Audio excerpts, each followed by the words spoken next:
Você vai ouvir agora uma mensagem do Reino de Deus, ministrada em um dos cultos no Ministério Pão Vivo. Ouça com atenção, pois essa palavra é para você. Vamos ouvir a palavra de Deus? Vamos? Essa mensagem hoje, ela vem para nos alertar e também para consertar as coisas, para abrir o nosso entendimento. Então, eu quero que você entenda o seguinte: ao final dessa ministração, nós vamos fazer um convite para você.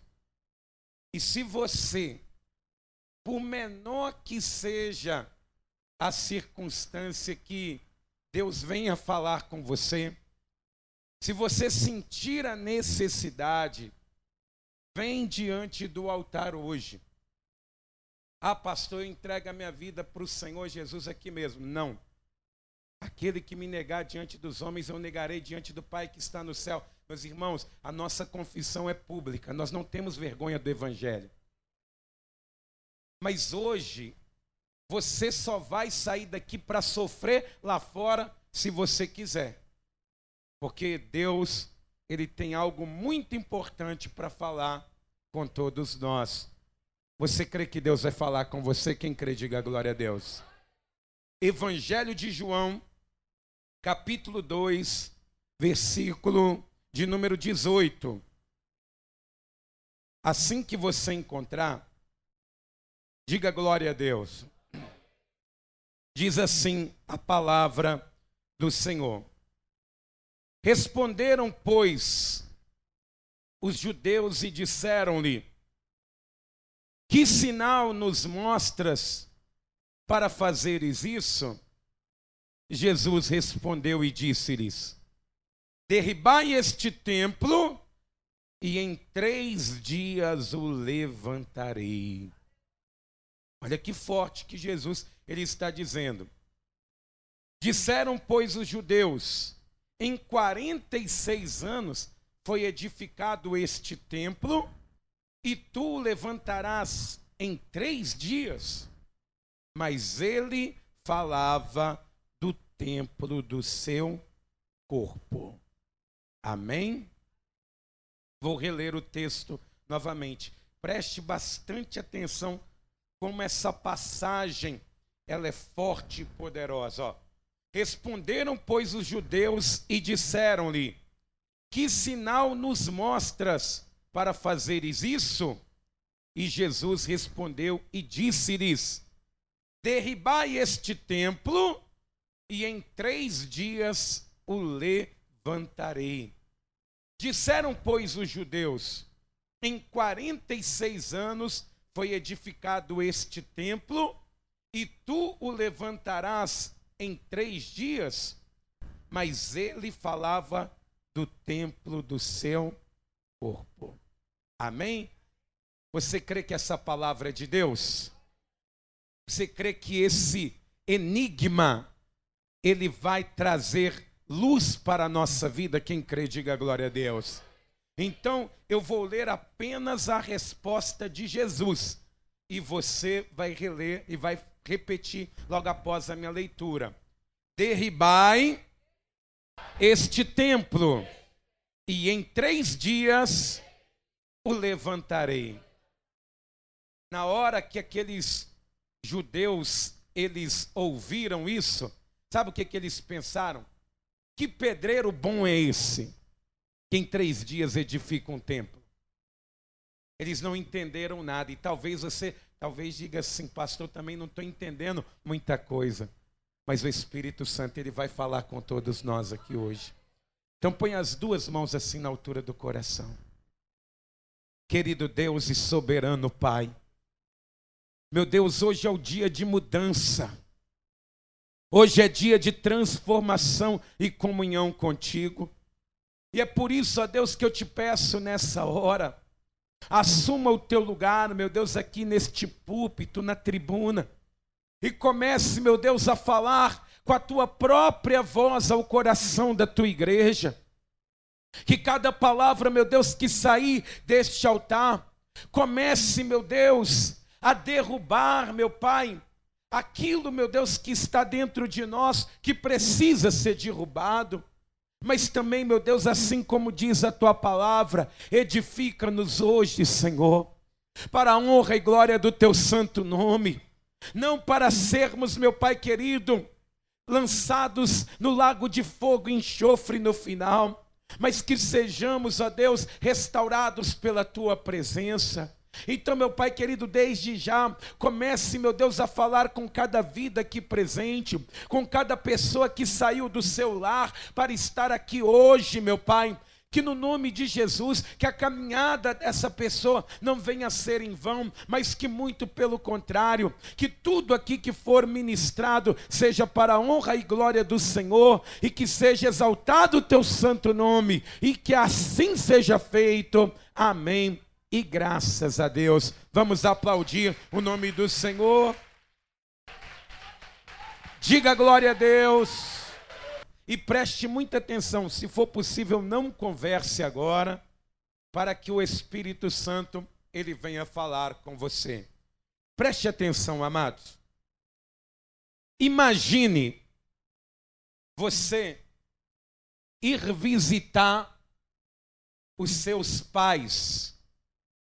E seus pais são pessoas muito organizadas. Gostam das coisas no seu devido lugar, sempre tudo ajeitadinho, sempre as coisas saem e acontecem na hora certa. Essa é a casa dos seus pais. Aí, de repente, um dia você vai lá fazer uma visita e, de repente, você se depara com um monte de pessoas dentro da casa dos seus pais, mexendo com tudo que ali tem. E você sabendo que o pai, a mãe, no nosso caso, gosta tudo bem organizadinho, no seu devido lugar. Você foi criado dessa forma, com muita reverência. Mas, meus irmãos, você se depara com pessoas destruindo aquilo que foi edificado debaixo de uma disciplina na qual agrada ao Pai. Qual que seria o sentimento que você teria de ver um monte de pessoas arrancando os quadros da casa, arrastando os móveis, sujando a casa inteira? Talvez você diria assim: pastor, eu ficaria revoltado. Esse é o sentimento que Jesus ele sente quando ele entra dentro daquele templo. Ele vai encontrar aqui neste momento as pessoas vendendo e comprando dentro da casa de Deus e fazendo daquele lugar um verdadeiro comércio, fazendo daquele lugar, da casa do Pai, um lugar completamente aquém. E o que Jesus ele vai fazer? Ele vai derrubar tudo que ali estava, ele vai jogar as mesas para cima, ele vai fazer um chicote de cordinhas e vai exortar, vai bater, vai chamar a atenção de todos que estavam ali dentro. Jesus ele vai ficar muito irado, porque quando ele se depara com aquela cena dentro do templo que foi edificado como casa do Pai, e ele vê aquela desorganização, aquela falta de reverência, aquela falta de zelo. Ele vai pegar tudo que estava ali, que foi acrescentado dentro do templo, e vai jogar para cima, e vai expulsar os animais, e vai expulsar as pessoas dali de dentro. Mas por que Jesus ele vai ter esse sentimento dentro dele? Porque, meus irmãos, o templo, ele foi criado para um momento de conexão com o Pai. Vir para o templo significava você reverenciar a Deus. Representava você ir ao templo para agradecer a Deus por Ele ser tão bom para conosco em todo o tempo. Estar dentro do templo representava você olhar para Deus e olhar para si mesmo e entender o quão pecadores nós somos, o quão falhos somos. Estar dentro do templo era você se sujeitar a Deus, se submeter à vontade de Deus. Você cumpria ali dentro tudo que se era necessário para se estar diante do Senhor. Esse era o objetivo que o templo ele foi criado. Só que quando Jesus ele chega ali dentro, e é muito enigmático a cena, porque quando você está subindo para Jerusalém, há uma escadaria muito grande, porque o templo ele ficava edificado no caso, lá no alto do Monte Moriá, aonde Abraão ele ofereceu o seu filho Isaque a Deus, ali ele ia fazer o seu sacrifício. O templo ele foi edificado no mesmo lugar, então era um lugar muito alto. E quando você está subindo as escadarias, a única coisa que você consegue ver é o céu. E quando você chega no último degrau, você se depara com o templo. Imagina Jesus ele subindo aquela escadaria, e quando ele se depara no local da adoração, ele se depara com um monte de animais, um monte de bandidos ali dentro, que estavam ali para atrapalhar a adoração, estavam ali para atrapalhar a edificação do templo, com essa cena horrenda, terrível. Jesus, ele olha para aquela situação e ele não consegue se conter. Ele olha para aquele lugar e ele vai tomar uma decisão, e ele vai dizer e vai agir, porque aquela casa, aquele templo necessitava de uma limpeza. E naquele dia, Jesus ele vai limpar aquela casa. Ele vai limpar, porque estava tão desorganizado aquilo que era para ser um culto a Deus, que ele necessitou de limpar a casa. Porque havia ali um monte de coisas que estavam atrapalhando a adoração, atrapalhando a conexão com Deus. E meus irmãos, hoje em dia, esse pseudo culto continua acontecendo. Está acontecendo, já não está se conseguindo ter conexão com Deus. As pessoas se ajuntam, mas parece que elas se conectam uma com as outras, menos com o Deus Todo-Poderoso. Infelizmente, o que se vê nos dias de hoje é que a mesma coisa que Jesus ele viu no passado, ele vê nos dias de hoje. Muita coisa atrapalhando a conexão, atrapalhando a reverência, atrapalhando o agradecimento.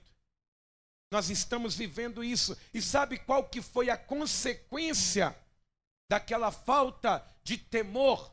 Diz aqui em João capítulo 2, no versículo 18, aonde nós iniciamos a leitura, vai dizer assim, o seguinte: responderam, pois, os judeus e disseram-lhe: que sinal nos mostra para fazeres isso? Meus irmãos, pensa bem, aqueles que estão ali, aqueles eram o povo de Deus, os judeus, o povo escolhido por Deus, o povo que teve o nome transformado, que é Israel. Hoje, pela graça, nós somos o Israel de Deus, mas aquele povo era o povo de Deus. E sabe o que eles estão pedindo? Um sinal para crerem. Que sinal que tu nos mostra para crermos, para vermos a tua autoridade? Eles estão pedindo um sinal. Sabe o que está acontecendo? A falta de temor, a falta de reverência, a falta de santidade, a falta de colocar o coração, um propósito para estar ali, a falta de fé, estava impedindo que eles crescem e vissem sinais? Porque Jesus não vai mostrar sinal para nenhum fariseu. Toda vez que um fariseu falava de um sinal, queria ver um sinal, ele falava: vocês não vão ver sinais, a não ser o do profeta Jonas, a não ser esse, derruba esse templo e eu vou reedificá-lo. Mas por quê? Falta de reverência. Eles queriam ver algum milagre e não viram absolutamente nada, porque o templo ele não estava adequado. Tinha coisas dentro daquele templo que impediam até Jesus, que fez milagres em muitos lugares, fosse lá e fizesse um milagre para eles ver. O que custava fazer um sinal? Eu acredito que eles queriam ver um cego enxergando. Jesus curou muitos. Talvez eles queriam ver um paralítico andando. Quantos paralíticos não andaram? O que custava para Jesus fazer um sinal e eles se curvarem ali diante da majestade de Deus? Porque Jesus fazia sinais e não queria glória para si, era para Deus. Só que, meus irmãos, o templo não estava adequado, o ambiente não estava preparado. E para que nós venhamos ver o agir de Deus em nossa vida, é necessário ter fé, é necessário termos ali reverência a Deus, é necessário estarmos aqui com um propósito, a não ser participarmos da cerimônia. Estarmos aqui para agradecer a Deus por termos levantado hoje, por você estar aí com seu pai, com a sua mãe, vivos ainda, e você já agradeceu a Deus por isso, você já entrou aqui dizendo: meu Deus, obrigado, Pai. Você está entendendo?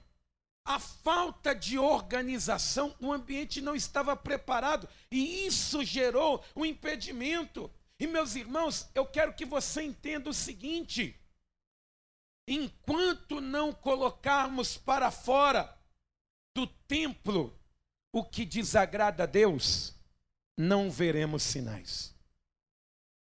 Enquanto não for colocado para fora do templo aquilo que desagrada a Deus, sabe qual que é o sinal que a igreja tem visto hoje? Só o do profeta Jonas. Acontece. Mas por quê? O ambiente precisa ser limpo. Precisa ser colocado para fora aquilo que desagrada a Deus, para que quando Jesus, aquele que opera tudo em todos, ele quiser fazer algo, ele tenha liberdade, nada venha ser uma afronta para ele operar. Diga para quem está do teu lado: precisamos colocar para fora o que desagrada a Deus.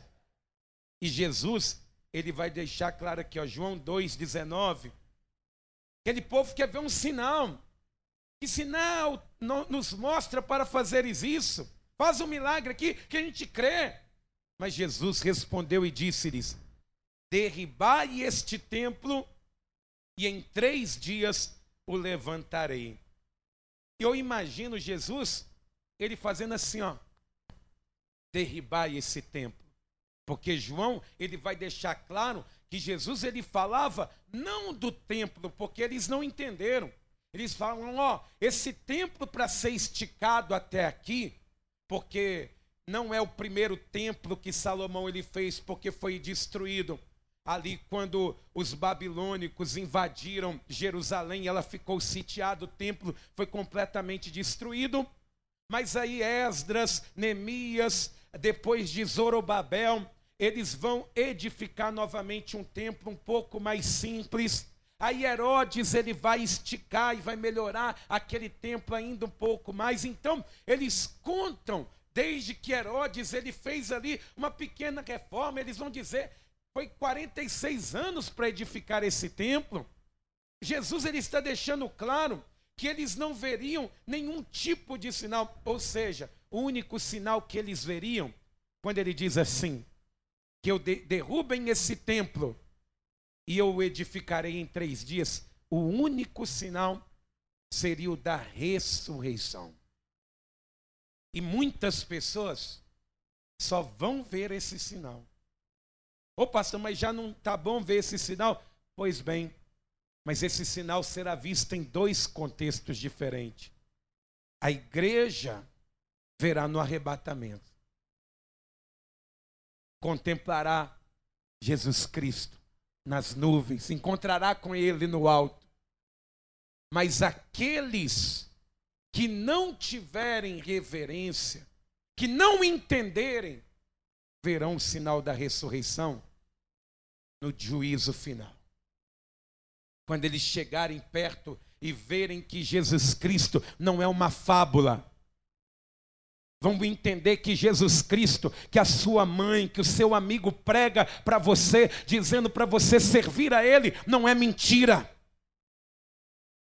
Que quando as pessoas dizem, volta para Jesus, porque Ele está voltando, e a pessoa fala, que voltando o quê? E desde que eu me entendo por gente, Ele está voltando. Eu quero é curtir a minha vida, eu quero é me divertir. Quando chegar o dia do juízo final, você vai ver que Ele verdadeiramente em 3 dias edificou o templo. Que Ele ressuscitou, que Ele vive, que Ele reina para todo sempre.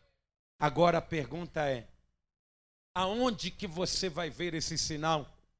Em igreja, em irmão, em obreiros.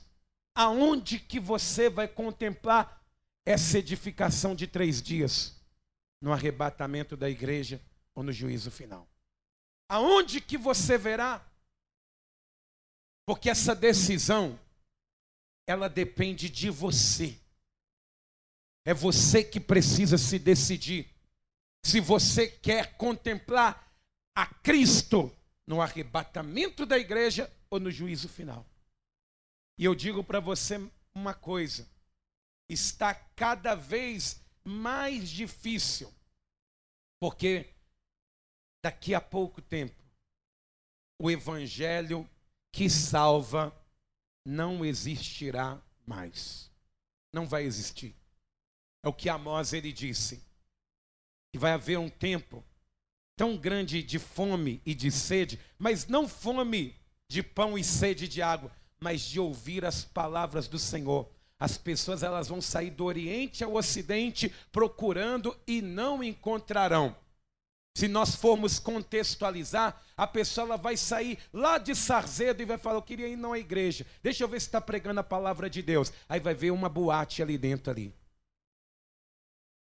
Ah, não, queria ouvir a palavra de Deus. Aí vai chegar ali, vai ter um tambor em cima do altar. E a pessoa contando piada.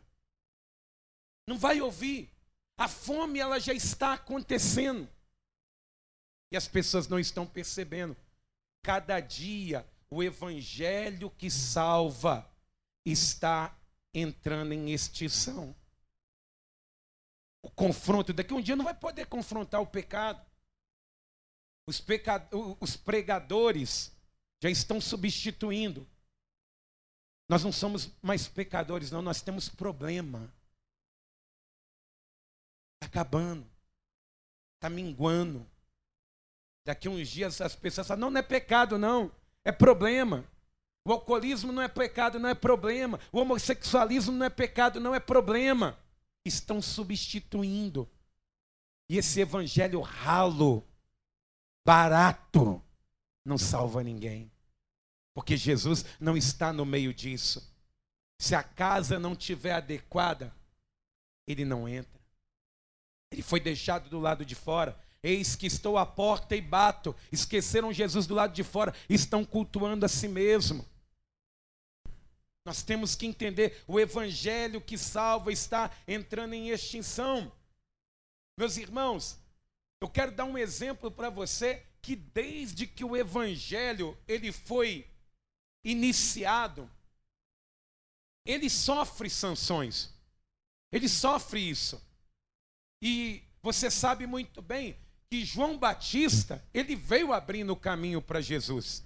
E eu quero ler um texto com você, em Marcos capítulo 6, no versículo de número 16.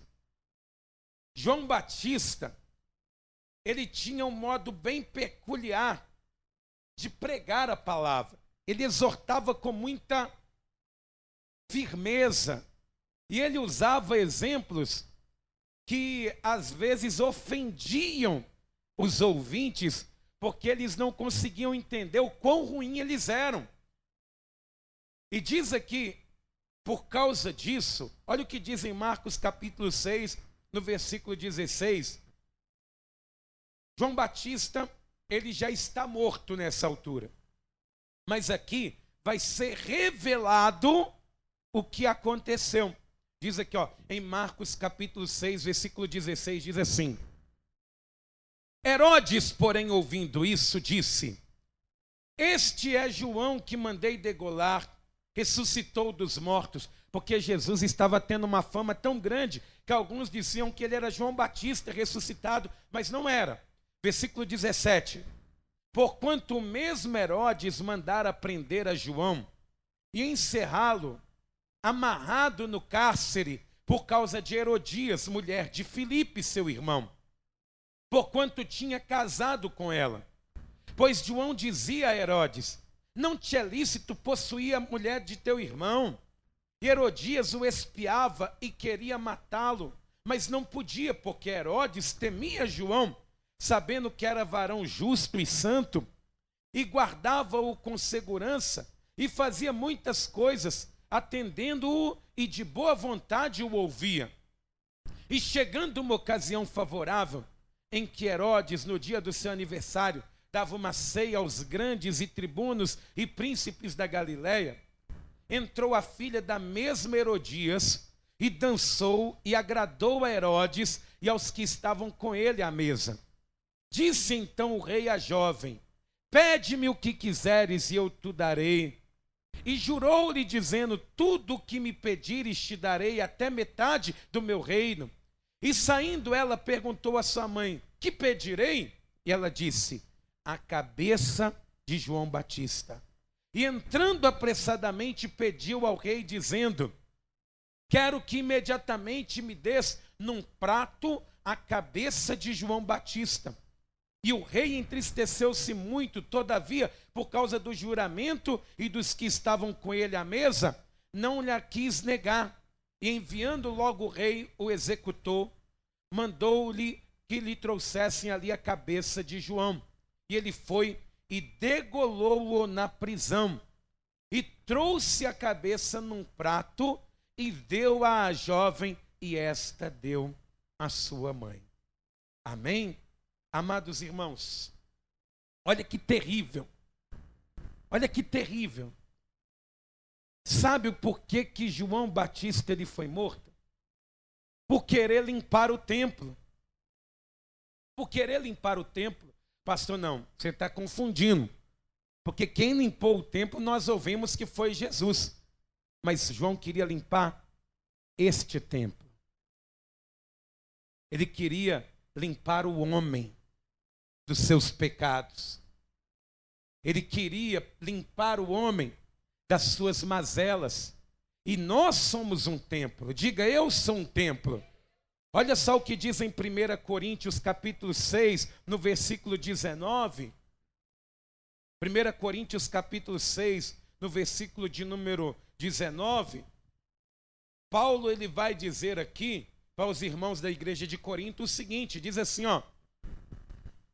Ou não sabeis que o nosso corpo é templo do Espírito Santo que habita em vós, proveniente de Deus, e que não sois de vós mesmos, porque fostes comprados por bom preço? Glorificai, pois, a Deus no vosso corpo e no vosso espírito, os quais pertencem a quem? A Deus. João, ele morreu porque queria limpar o templo. E para limpar o templo, você precisa apontar a sujeira do templo. Você não limpa o templo superficialmente. Você tem que mostrar onde que está a sujeira. E ele, para limpar o templo chamado Herodes, ele tem que chegar diante dele e falar: olha, está errado o que você está fazendo. Você não poderia ter feito isso não. A mulher com quem você se casou não é sua, é mulher do seu irmão. Olha o que você está fazendo. Faz o seguinte, deixa essa mulher livre. Deixa essa mulher seguir a vida dela. E ele, por ouvir essas palavras, e Herodias ouvindo isso, ficaram ofendidos. Mas, meus irmãos, entendam uma coisa. João Batista, ele não está falando aquilo para Herodes, para humilhá-lo. Mas ele fala isso porque talvez quer salvá-lo. Porque quer que ele desperte. Não pense que nós, ou eu, por exemplo, eu gostaria de mim mesmo estar aqui falando, olha, meu irmão, você precisa mudar de vida. Você precisa se converter, você precisa se arrepender, você precisa de parar de fazer as coisas escondido, porque Deus está vendo. Você precisa parar de mentir, parar de jogar, parar de apostar, porque isso não está agradando a Deus. Você acha que isso é gostoso de falar? Você acha que quando o irmão que te ama, ele chega perto de você e fala, meu irmão, toma vergonha, toma juízo. Você acha que isso é gostoso de se dizer? Só que, meus irmãos, João, ele quer limpar o templo para que Deus habite dentro daquele homem. Quando a palavra, ela vem nos confrontando, ela vem apontando os nossos erros e defeitos, é porque ela quer nos limpar para Deus habitar dentro de nós. Só que João, ele vai morrer por causa disso. Porque quem João quer limpar, não quer ser limpo. E hoje, meus irmãos, está acontecendo dessa forma. E sabe o que eles vão fazer com João? Eles vão, é quase uma afronta isso, pensa bem. O maior profeta nascido de mulher, segundo o próprio Cristo. Eles vão servir João Batista do jeito que a menina quis. É como se ele fosse um cardápio. Ela disse, olha, eu quero que traga ele aqui, ó, numa bandeja. Não pegaram João pelo cabelo e trouxeram a cabeça dele, ou deixaram a cabeça dele lá. Do jeito que aquela jovem quis, eles serviram João. Serviram ele. E hoje, sabe o que eles fazem? Estão servindo o evangelho do jeito que as pessoas querem. Do jeito que elas estão pedindo. O evangelho do pecado. O evangelho em que não há arrependimento. Falava com as pessoas recentemente aqui. Nós vivemos em uma geração que quer tudo, mas não renuncia a nada. Que quer as mãos, elas pensam que não tem duas mãos, elas pensam que são um polvo, que tem tentáculos, são várias mãos. E não é, meus irmãos. A pessoa, ela quer um evangelho que ela pode ficar do jeito que ela quer. E estão servindo.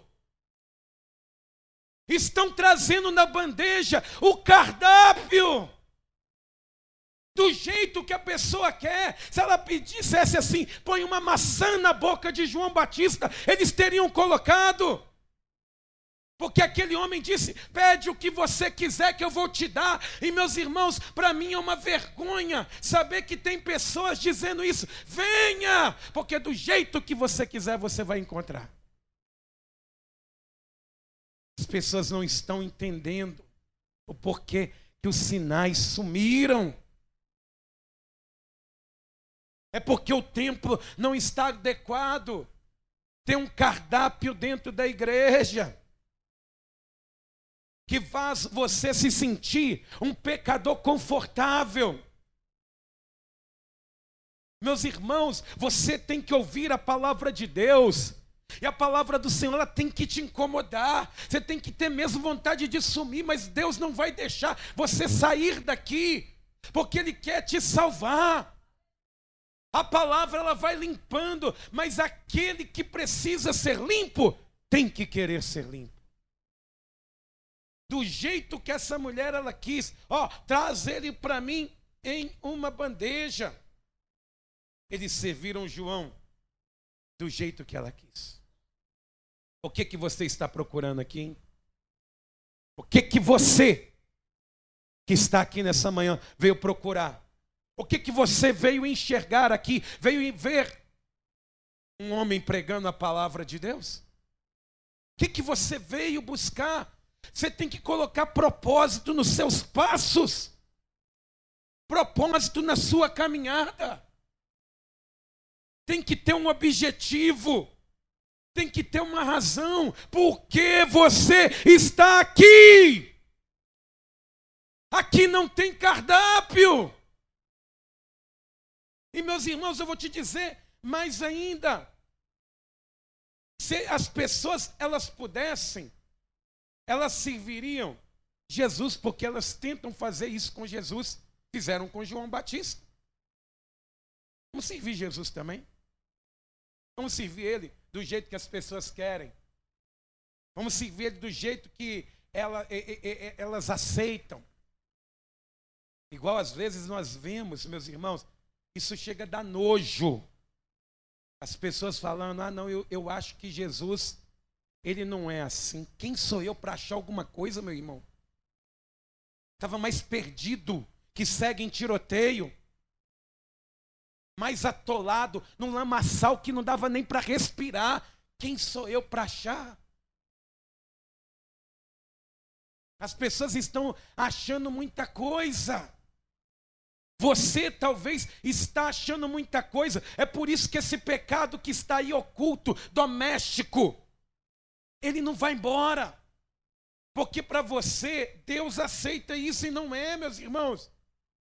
E sabe o que tem acontecido? Cuidado, viu? Estão apresentando aquele evangelho que está na moda. Um falso evangelho.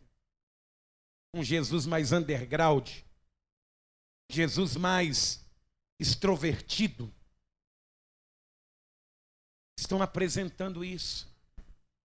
Estão entregando isso para as pessoas. Elas estão amando. Poxa, tem igreja para tudo quanto é tipo de crente.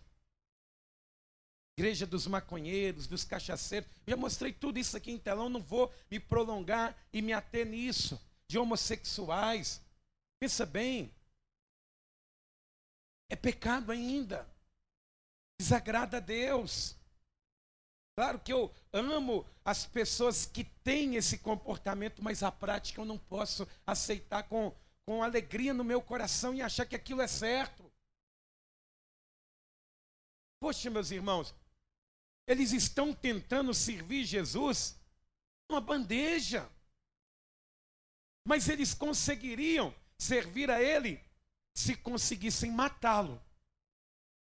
Se conseguissem matar Jesus, eles poderiam servir Ele na igreja do jeito que quisessem. Mas não podem. Não podem matá-lo. Tentaram matá-lo. Matamos João, vamos matar ele. Acabou. Vamos servi-lo do jeito que a gente quer. Mas eles não podem. Olha o que diz em João capítulo 2, versículo 19. Jesus ele vai dizer claramente, vocês podem até tentar, mas não vão conseguir. Vocês podem até derrubar. Olha o que diz, Evangelho de João capítulo 2, versículo 19. Jesus respondeu e disse-lhes, derribai este templo, e em 3 dias o levantarei. Sabe o que isso quer dizer? Podem tentar matar o Filho de Deus, mas Ele vive, Ele reina para todo sempre, e é por isso que não podem servi-lo. Louvado seja Deus! Meus irmãos, o Jesus que salva, Ele não pode ser servido em uma bandeja. Não podem. Eles não podem pegar Jesus e falar, esse é Jesus numa... Não pode. Nós fazemos isso simbolicamente na Santa Ceia do Senhor. Mas o Jesus vivo não faz isso. Porque Ele se entregou na cruz do Calvário. Não foi numa bandeja que viram Ele, que serviram Ele. Ele mesmo se entregou. A palavra do Senhor, ela vai dizer, ali quando Jesus ele ministra a Santa Ceia, Ele reparte o pão, reparte o cálice. Ele diz, ó, façam isso até que eu venha. Eles saem dali e vão para o Getsemane cantando uma canção, louvando, agradecendo. E quando chega lá, Jesus que chega cantando, ele vai começar a entrar numa grande agonia, porque ele vê o local da entrega, o local que ele vai ter que se entregar. E ele está naquele local, primeiro do que os seus algozes. Ele pede intercessão, mas não consegue. Ele se ajoelha, mas ele começa a entrar numa agonia tão grande que incomodou até o céu. No Evangelho de Lucas diz que um anjo do céu desceu e veio consolá-lo. É como se o anjo dissesse, olha, para de orar, senão nós vamos ter que intervir. Para de orar em grande agonia, porque senão nós vamos ter que agir. E Jesus, ele está orando, agonizando, suando gotas de sangue. Quando ele olha para os seus discípulos mais próximos, treinados, preparados para interceder, não conseguiram interceder. E aí ele se levanta e de repente ele vê Judas, um que ele chamou de amigo, chegando com a multidão. E quando ele chega, ele dá um beijo na face do mestre. Ele diz, amigo, com um beijo trai o filho do homem. E aqueles homens, quando vêm para tentar prendê-lo, Pedro, que ainda carregava uma espada ali, ele corta a orelha de um soldado. E Jesus, ele começa a dizer, Pedro, não faça isso. Aquele que usa a espada, pela espada perecerá. Ele pega a orelha do soldado e cola de novo. Ele vira para Pedro e falou, Pedro, você acha que se eu orasse aqui agora, não haveria 12 legiões de anjos aqui? Agindo, 12 legiões das 72 mil anjos que estavam apostos no céu, esperando simplesmente Jesus dizendo, chega, acabou, não aguento mais, esse povo não merece, esse povo tem que ir para o inferno, tem que sofrer, eu tentei. Estavam apostos, era um comando, uma voz, algo que ele dissesse, mas ele, como uma ovelha muda, foi levado para o matadouro. Passou por vários julgamentos. Ele foi sofrendo, foi cuspido, espancado, açoitado. Teve ali a carne completamente aberta por açoites. Não vieram com uma faca e cortaram para ficar mais fácil, não. Foram batendo até a carne se abrir por força das dores. Imagina a tremedeira, a febre, a dor de cabeça que Jesus está sentindo. Mas não contentes, eles levam Jesus para um julgamento público. E ele que fez milagres no meio das pessoas, ele viu o mesmo povo dizendo, nós preferimos um bandido do que o Senhor. Pensa nisso, meus irmãos. Tem gente que prefere ficar em casa enfurnado na televisão vendo Big Brother do que estar na igreja. Tem gente que está preferindo o sofá de casa do que a igreja. Não que a igreja seja um lugar místico, meus irmãos. Mas aqui eu entendo que é a casa de Deus ainda. Eu ainda a trato como a casa de Deus. E Jesus, ele pega aquela cruz, ele começa a subir a Via Dolorosa, um morro, uma estrada velha em Jerusalém, calçada. E ele vai subindo com aquela cruz e entre um passo e outro, era xingamentos, afrontas, cuspidas. Ele ia subindo, não era debaixo de ajuda, era debaixo de açoite, até que o corpo não aguenta mais, ele cai. Aí eles pegam um homem da multidão aleatoriamente, pegam um homem sirineu e ajuda, e mandam ele ajudar a carregar aquela cruz. E ele chega lá no Calvário. E quando ele chega lá, ele é preso naquela cruz. E Jesus, que está sentindo tanta dor, ele poderia começar a falar tanta coisa. Tanta coisa. Nós poderíamos ter ali, registrado na Bíblia, uma carta de decepção com o povo, que não reconheceu o tempo da visitação do Senhor. Sabe o que nós podíamos ter aqui na cruz do Calvário? Um discurso de Jesus dizendo: vai haver dias que a casa do meu Pai vai continuar sendo um templo sem sentido para as pessoas. Porque as pessoas vão amar mais a si mesmo, amar a sua própria vida, uma vida curta, passageira, e não entenderão o que é vida eterna, não lutarão por isso. Nós poderíamos ver ali um desabafo de Jesus dizendo: tentei, mas esse povo não merece nada. Você não vê?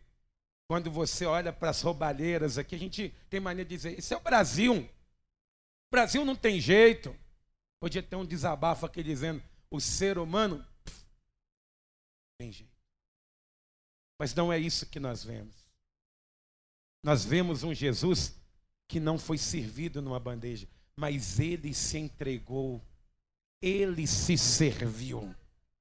Ele mesmo disse que aquele que tinha sede, que vinha até ele e bebesse. Quem comesse da carne dele nunca teria fome. Ele se serviu. Ele não foi servido numa bandeja. Ele se serviu na cruz do Calvário. E sabe o que vai acontecer? Passado algum tempo, ele vai dizer para os anjos assim: hajam! Não. Ele vai olhar para o Pai. E os anjos, eu imagino, todos enfileirados num âmbito espiritual. E quando Jesus ele levanta o pescoço, com as suas últimas forças, se abriu um corredor entre os anjos, até o trono da graça de Deus. O mesmo trono que Isaías ele contemplou. E ele vai dizer: Pai, em tuas mãos eu entrego o meu espírito. E quando ele se rende, houve um terremoto sobre a terra. Mas no coração de algumas pessoas, eu tenho certeza que eles pensaram assim: matamos ele, acabamos com ele. Quem ele pensava que era? Ele disse que restauraria e destruiria esse templo. O nosso templo, ele não destruirá, ele está morto lá na cruz. E de repente eles lá dentro do templo estão lá sentindo, eles se agarram nos móveis e começa a abrir uma fenda dentro do templo, quebrando os alicerces, e começa a cortar aquele véu de cima para baixo.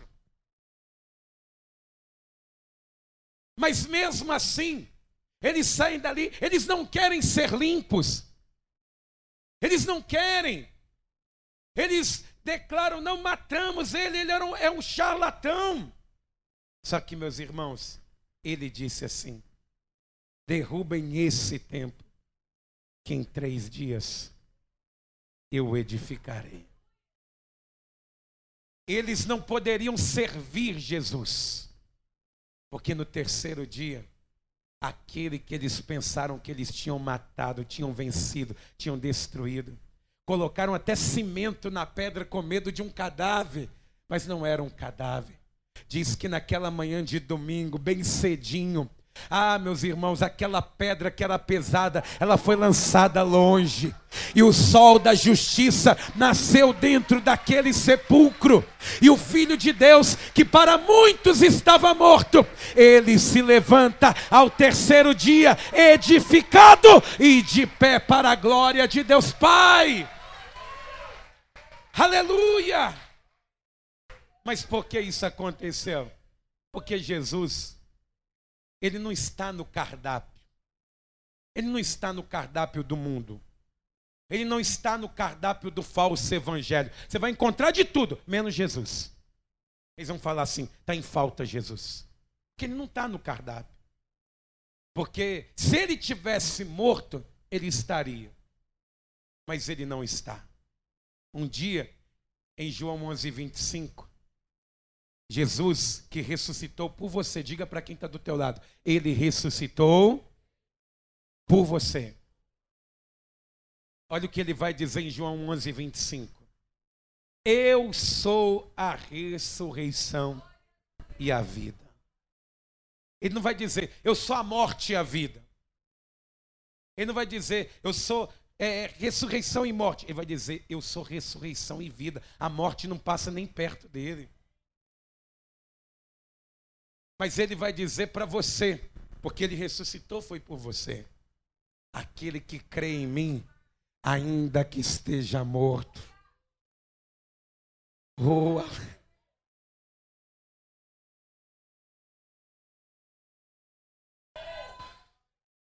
ainda que esteja morto, viverá. E aquele que vive e crê em mim, nunca morrerá. Louvado seja Deus. Ele é fiel. Quem crê nele não experimentará. Aquele que se adequar sempre estará na presença de Deus. E eu finalizo, meus irmãos, dizendo duas coisas muito importantes. A primeira é: Jesus, isso é para você, para mim, para todos nós. Jesus, ele não pode ser servido do meu jeito. Não pode. Se for do meu jeito, está errado. Se for do jeito que eu quero, está errado. Jesus, ele se serviu do jeito dele. Do jeito que o Pai quer. É como se, vou usar um exemplo aqui, você chegasse num lugar para se alimentar e dissesse assim: olha, eu quero essa pizza, mas sem queijo. O dono fala assim: não, não pode. Ah, não, mas tem como tirar a cebola? Não, não pode. Mas tem como tirar o pimentão? Não, não pode. Por que não? Porque aqui é servido do meu jeito. Eu não aceito mudança. Deus, ele é assim. Ele não aceita mudança em Cristo. Tentam mudar, mas aí é falso. É falso. Não alimenta. Quem bebe daquela água volta a ter sede. Mas quem bebe da água Jesus nunca mais tem sede. Quem se alimenta do evangelho falso fica com medo de morrer. Mas quem se alimenta do evangelho verdadeiro, fica falando: se a morte vier vai ser um prazer. Que é bom que eu vou ver Jesus mais rápido. Não tem medo, porque é verdadeiro. Então entenda isso. Não pode ser do meu jeito, nem do seu. Tem o jeito do Pai. Tem o jeito do Pai, porque a casa é dele. Amém, igreja? Segunda coisa, é uma pergunta. Que tipo de templo tem sido você? Será que não está na hora de você que olhar para a sua vida hoje, que fala assim: pastor, eu sinceramente, eu sou um templo ruim. Porque está faltando tanta coisa, pastor, para mim melhorar. Está faltando tanta coisa, eu estou cheio de vícios, eu ainda estou cheio de manias, eu estou fazendo um monte de coisa errada, eu estou ouvindo música secular ainda, eu estou sendo um híbrido. Eu ouço louvor aqui na igreja e funk na minha casa. Eu ouço louvor aqui na igreja e sertanejo dentro do meu lar. A igreja é uma bênção, mas meu lar é um lar amaldiçoado. Que tipo de templo você tem sido? Pensa nisso. Ah, não, aqui na igreja eu fico caladinho agradecendo. Na rua eu sou um murmurador. Aqui na igreja todo mundo gosta de mim, mas lá em casa minha família me odeia, porque eu não gosto de ninguém. Que tipo de templo você tem sido? Porque Cristo, ele não veio para salvar isso aqui, ó, parede. Ele veio para salvar pessoas. Veio para nos salvar. Será que se você fizer uma avaliação, você não vai chegar na conclusão que esse templo precisa ser derrubado, não? Esse templo precisa ser derrubado. Pastor, não tem nada. Tem muita coisa aqui dentro que está impedindo. Sinais de eu me sentir bem, de eu ser feliz de novo. Eu acho que esse templo precisa ser derrubado para que Cristo venha edificá-lo.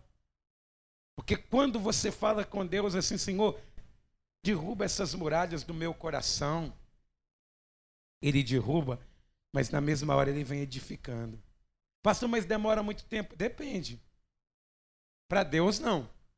Para Deus, se Ele der uma palavra, as coisas acontecem. Mas para nós, é todos os dias andando na presença do Senhor. Qual que é o tipo de templo que você tem sido? Toda a igreja se coloque de pé.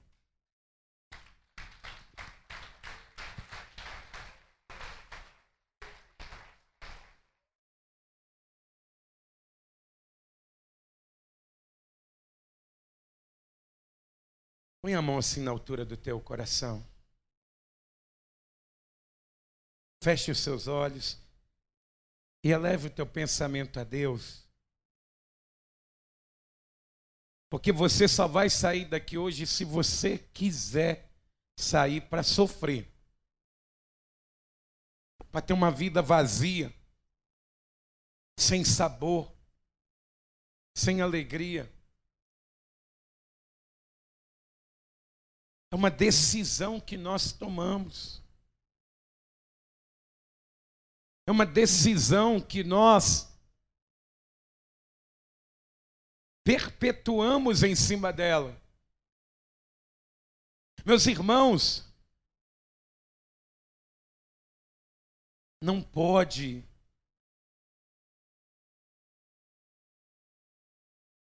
entregar a vida para Jesus e depois tomá-la, não. É por isso que uma pessoa que faz isso, ela não só se desviou do caminho, parece que a conduta dela se desviou também. Mas eu vou te dizer uma coisa. Você só vai sofrer. Porque uma coisa, meus irmãos, é pessoa pensar que sofre, outra coisa é sofrer. Tem pessoas que pensam assim: eu sofro porque eu sou pobre. Não. Eu sofro porque eu estou sozinho. Eu sofro é porque a minha saúde não está nada bem. É uma forma de sofrimento, sim. Mas sabe o que é sofrimento de verdade? É você ter saúde, é você ter dinheiro, é você ter pessoas à tua volta, ter família e ainda assim não ser feliz. Isso é sofrimento. É porque você não consegue ser preenchido com nada. Você já foi promovido tantas vezes. Você tem seu próprio negócio. Você tem família, você tem seu casamento. Talvez você tem tudo que muita gente aqui está orando para ter. Para complementar. E você não é feliz. Porque tem um vazio. Tem aquele gosto amargo, né? A vida é sem sentido. Toda vez você precisa de uma nova situação. É igual uma goma de mascar. Quando acaba o sabor, você precisa de outro para continuar. Talvez você está assim. Isso é sofrimento.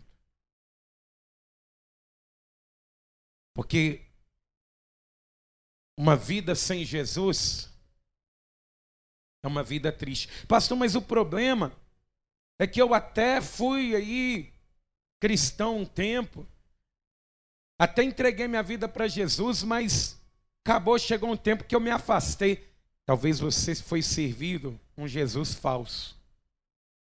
Porque quando você experimenta o verdadeiro, meus irmãos, o sabor é diferente, a vida começa a ter cor, a vida começa a ter sentido. Alamaço, biandará. E é por isso que eu quero fazer um convite para você que aqui está. Você hoje quer entregar a sua vida para Jesus?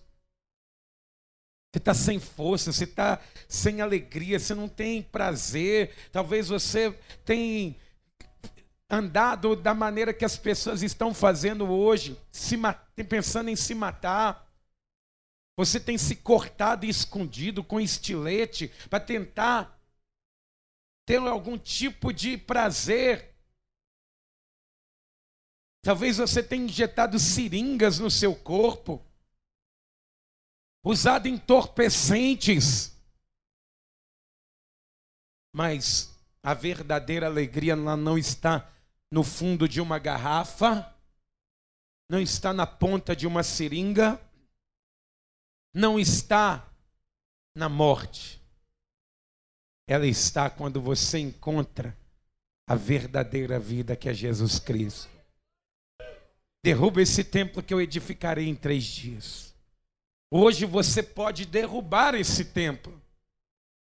Você pode. Se você colocar a vida diante do Senhor, você vai estar dizendo: Senhor, meu Deus, eu derrubo esse templo, eu quero um templo novo. Eu derrubo essa vida que não está te glorificando com nada, eu quero que ela seja destruída. E edifica uma nova vida em mim. E não vai demorar 3 dias, não, vai ser agora. Não vai demorar, não, basta você, por vontade própria, não é por pressão. Não é porque o pastor está dizendo: ó, vem cá e eu te arrastar até aqui. Se eu pudesse, eu fazia isso, confesso. Mas não é assim. Não é por força nem por violência. É por isso aí, ó, que você está sentindo. Você está sentindo algo te estremecer do lado de dentro? É o Espírito Santo já mexendo com a tua estrutura. É Ele já dizendo: olha, a dinamite já está colocada. E a palavra poder, ela vem do grego dunamis, que quer dizer dinamite. O poder de Deus é isso, é uma dinamite que estoura. É um poder. E é por isso que eu quero fazer esse convite para você que se afastou da presença de Deus. Volta hoje. Volta a ser feliz. Ou até mesmo você que está aqui assim, ó, pastor, a fraqueza está terrível, eu só venho arrastado. Não é isso que Deus quer. Eu glorifico muito a Deus. Eu quero que você venha até arrastado mesmo, que Deus vai te renovar. Mas eu quero que chegue um dia na sua vida que você venha pulando igual as servas, elas fazem na presença de Deus.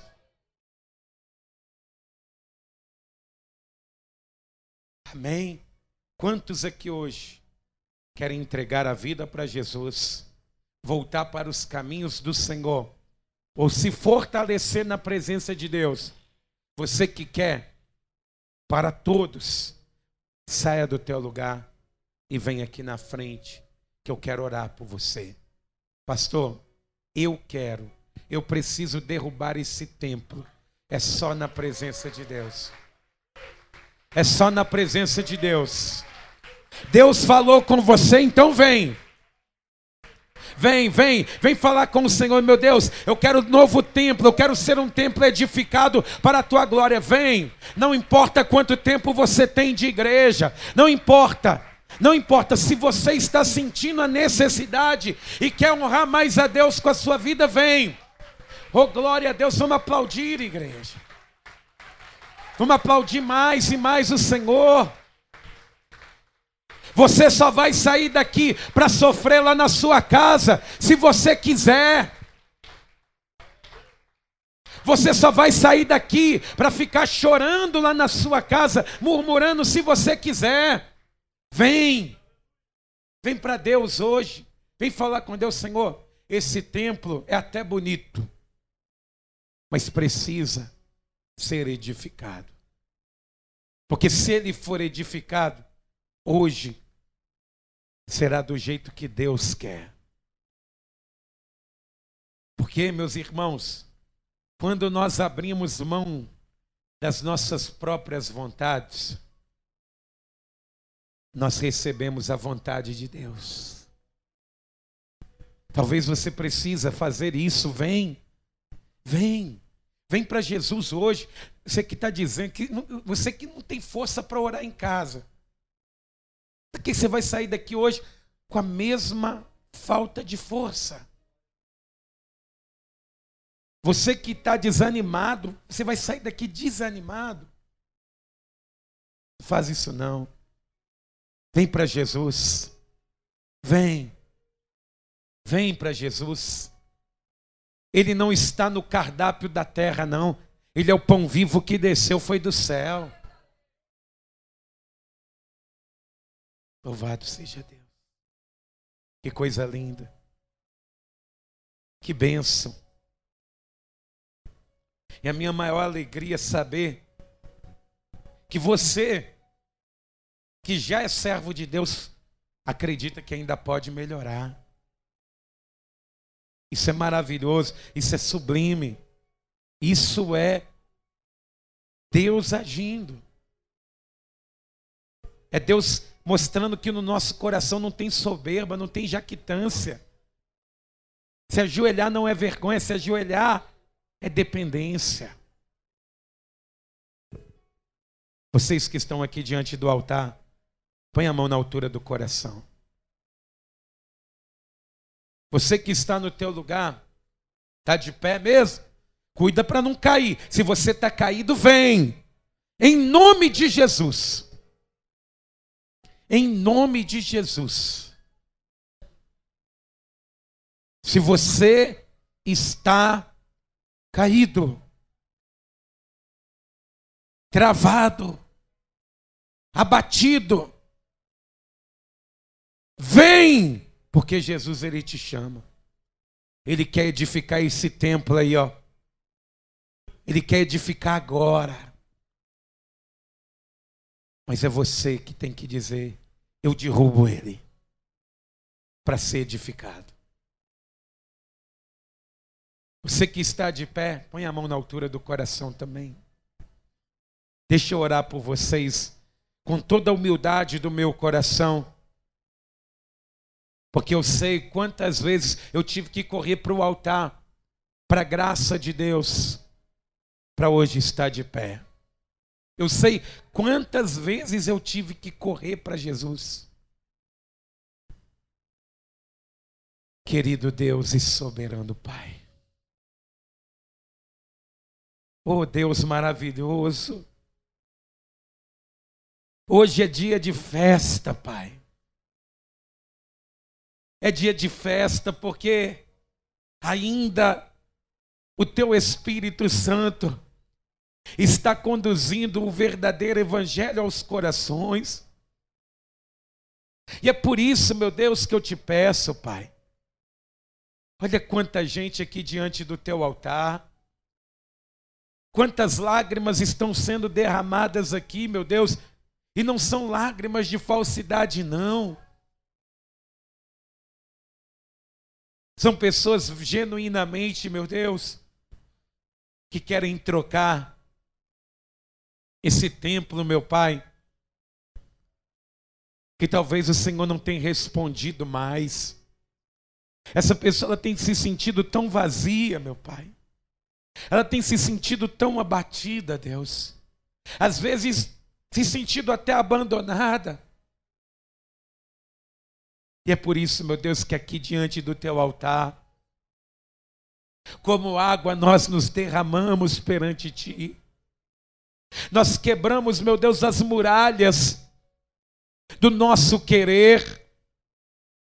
Nós quebramos, meu Deus, as portas que impediam o Senhor de entrar e limpar tudo, porque tínhamos medo de o Senhor saber e nos pegar fazendo coisas que desagradavam o Senhor. Mas hoje, meu Deus, nós tiramos, meu Pai, tudo aquilo que era, meu Pai, para vergonha.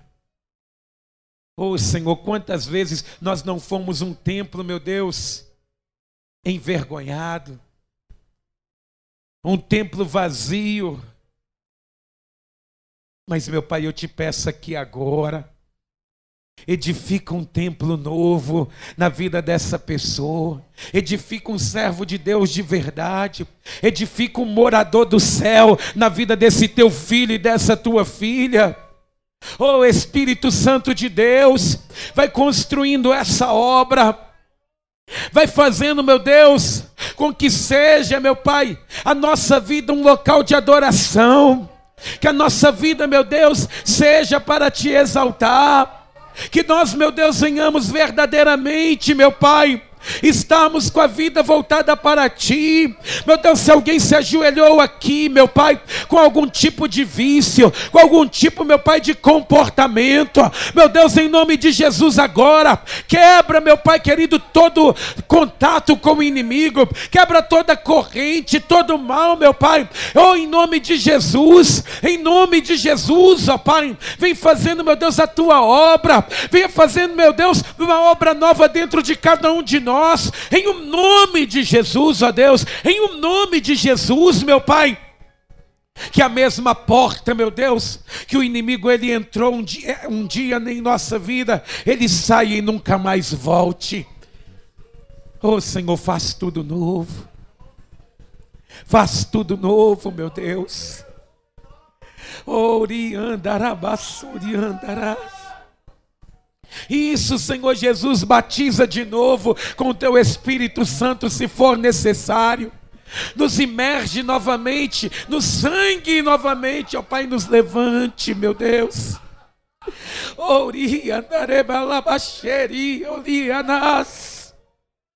Oh Senhor, quanta gente está de pé, quanta gente, meu Deus, ainda é um templo, meu Pai. Então, meu Deus, comece a derramar aqui neste lugar, meu Deus, uma presença maravilhosa. Comece a derramar aqui, meu Deus, agora, uma unção de quebrantamento para todos nós. Oh Senhor, que nós venhamos nos adequar, meu Pai, que nós venhamos entender o que é perder para ganhar, o que é abrir mão da nossa vida para achar a vida que o Senhor nos prometeu, em nome de Jesus. Em nome de Jesus, nós entregamos, meu Deus, a nossa vida em Tuas mãos. Escreve, meu Deus, o nosso nome no livro da vida, para que a gente entre, meu Deus, e contemple a edificação do maior templo de todos, do templo mais belo entre milhares, que nós venhamos contemplar, meu Deus, naquele grande dia, a face do nosso Mestre, no nome santo de Jesus. Livra-nos, meu Pai, da condenação final e nos dê a paz eterna. E que assim seja feito. Amém. E graças a Deus.